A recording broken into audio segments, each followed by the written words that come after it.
I think my parents resent me for starting my own family. Posted by you/Let Owen. I had something of a revelation this weekend. I'm still processing how I feel about it and considering whether I should confront my parents. Anyway, here it is. I believe my parents resent me for starting my own family. I, 40M, come from a big family. I'm the second oldest of 9 kids. My older sister, Jane, is just a year older than me. There is a 6-year gap between me and the next sibling, then my mom had a child every 2 to 3 years. Since Jane and I were the oldest, we always helped with the younger kids and the chores around the house. In fact, it was common for my parents and other adults to refer to us as Jane and Op and the kids. It was like Jane and I weren't considered children, we were more like 2 other adults living in the house. We were homeschooled, so we were home all the time. Part of my job was to wake up, make breakfast for the kids, and get them started with their school or activities before I started my own schoolwork. Jane would sleep in because she was more of a night owl, and it was her job to help at night with the baby, because there was always a baby. Jane and I did most of the chores around the house. We took turns either cleaning the kitchen or doing the laundry, of which there was a lot.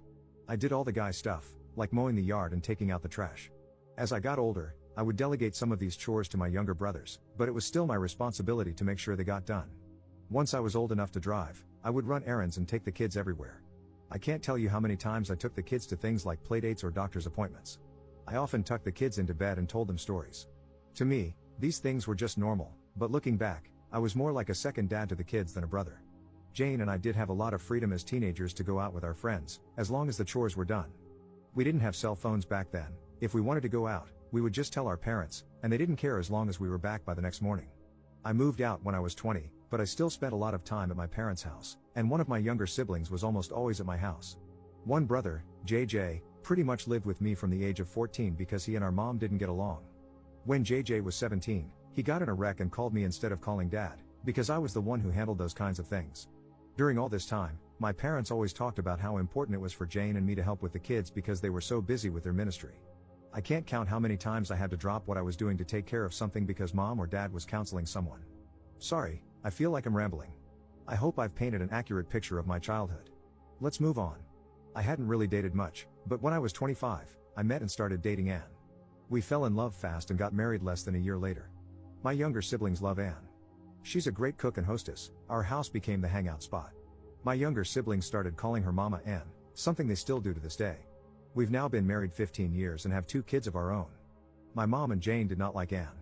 Jane and Anne get along okay now, but Anne and my mom do not have a good relationship. I never understood why, but I think I've finally figured out it's because they see Anne as having taken me away.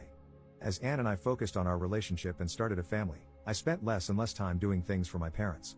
My dad liked Anne at first, but over the past few years, their relationship has soured.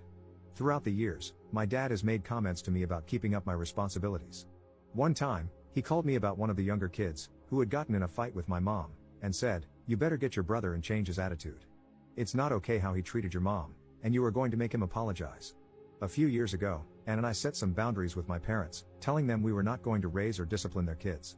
Our home is always open to my siblings, but we no longer let my parents try to use us to straighten them up.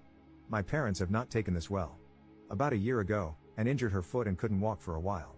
Just as she was getting better, I was diagnosed with kidney disease, which then turned into kidney failure.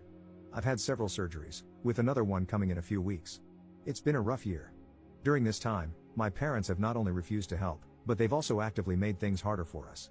Things like promising to help with our kids but then canceling at the last minute, usually because something ministry related came up.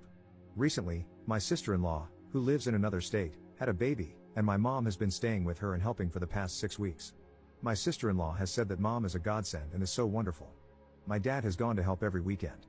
This hurts me because my mom wouldn't give us a single night to help with our youngest when he was born. Anyway, I'm sorry this post has turned out longer than I thought it would. I needed to get some of this off my chest.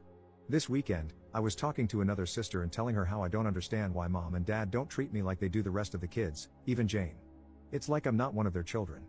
And it just kind of hit me that they resent me for getting married, starting my own family, and leaving them to raise their own kids. Part of me is relieved to finally realize why they treat me like they do, and part of me is sad. I'm kind of scared about this upcoming surgery, and I really wish I had a parent I could talk to about it. But I don't feel like I have parents, just some people I co-parented my siblings with. Update 2 days later. Update, I spoke with my wife, Anne, about it last night. I said something along the lines of, I've realized that my parents resent me for starting my own family and not helping them as much, and that is why they treat me so differently. And I think you've been trying to gently tell me this for years, but I was too dense to get it. We were sitting in bed at the time, and she leaned over, patted me on the head, and said, "You are so pretty." I laughed for like 10 minutes. It was a great emotional release. A lot of you said she sounds wonderful, and she really is. I just can't express how much I love her. About Jane, my older sister. Jane did get married and start a family about 2 years after I did. Jane and I had a falling out and didn't speak for several years, but we're okay now, just not very close. Our falling out was more about religion than anything. She is very religious, like my parents, while I am not. I am religious, and we attend church, but it's not our whole life like it is for my parents and Jane. Younger siblings, the youngest is 22, so they are all adults now. The second youngest passed away several years ago, so there are 8 of us now. I am very close with all my younger siblings. They still come to hang out at my house all the time, and they are all great aunts and uncles to my kids. All of them, including Jane, are upset with how my parents treated me this past year. Help with my kids. While I am disappointed in my parents for not helping, I do not need their help. Anne and I have close friends, plus we both have siblings who help. Anne's parents live far away, but they help when they can. We really are okay and feel very blessed and loved with all the help we have received. Therapy, part of my kidney treatment plan, includes access to a therapist, and I love her.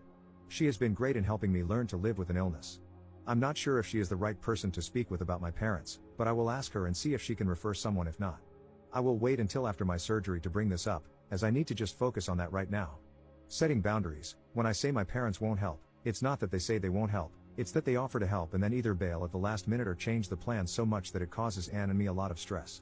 A few months ago, Anne was sick, and my mother offered to pick our kids up from school. It's a long story, but she kept changing things and making it very complicated. My youngest ended up being left alone for a little while, and he got scared. After that, I had a harsh talk with my parents and told them how disappointed I was in them and how I needed to focus on my health, but they were making things worse. I told them they are not allowed to take my kids anywhere, they are not allowed to just drop by my house, and, in fact, they are not even allowed to offer to help, because my mom doesn't take no for an answer and will nag until she wears me down.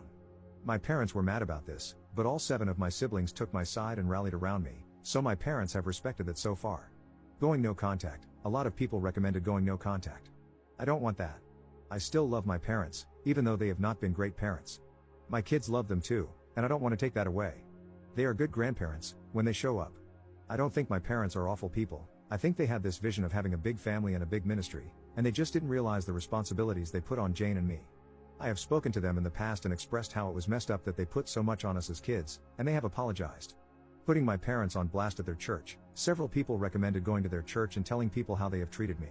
You don't understand this church. They would praise my parents for putting God and the ministry above everything else. These super religious people are crazy. I guess that's it for now. My surgery is in less than 2 weeks, so I'm going to focus on that. I'm going to put this thing with my parents on the back burner and later decide what, if anything, I'm going to do. Thanks again to everyone for your comments. It has really helped me work through some feelings. Second update 3 weeks later. Thanks to everyone who reached out and wished me a speedy recovery. My surgery was last week, and it's going better than expected.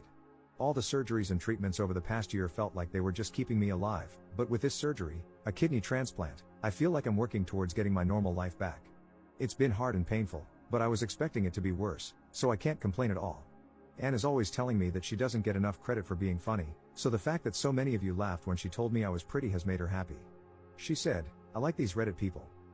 This whole post started because I was having a conversation with one of my sisters. I'll call her 6, since I can't keep making up names.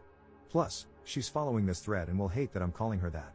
6 had a fight with our parents, and I was sharing with her that Anne and I had recently set strong boundaries with them and encouraged her to do the same. So, she did, and they didn't take it well. This led to several conversations with different siblings, and both 5 and 9 also decided to set some boundaries. It has also led to other siblings deciding to confront our parents about how they've treated me this past year while I've been sick. Jane, the oldest, called me the day before my surgery to check on me, and we ended up talking about our childhood. We haven't been close for a number of years, but I feel like we bonded on this call. It was interesting talking to her as an adult and reliving some things. She's been in therapy for a few years, and she said sometimes she'll be talking, and her therapist will stop her and say, "Jane, you just casually rolled through some messed up stuff. We need to stop and unpack this." For a long time, I blamed her for the way she treated me when we were younger, but now I'm beginning to understand that she was also just a kid trying to cope. I have a lot more grace for her now. We've been texting a lot over the past few weeks. My parents did visit after the surgery, but we didn't talk about any family drama. My siblings have said they're not taking these new boundaries well at all. I hope that one day they wake up, realize that all 8 of their children are disappointed in them, and work to be better people. But I'm not holding my breath. It seems they're placing all the blame like they normally do. This is just an attack by the devil. Anne and I decided that, moving forward, we're going to continue low contact with strong boundaries. With such a large family, going no contact would be hard and create a lot of awkward situations where we'd still have to see them. We've also talked to our kids, and they've both expressed that they want to have a relationship with their grandparents. While I don't expect my parents to change, I do believe they'll respect our boundaries.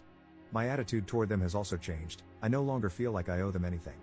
We'll continue a relationship with them because it's what's best for my family, not because they deserve it. Lastly, I received a recommendation for a family therapist, and I have an appointment scheduled for next month. Editor's note. Op is still active on Reddit but hasn't posted anything about his family situation for a couple of years. Recently, he shared that he is dealing with issues related to his kidney and heart. We can only hope for the best for him.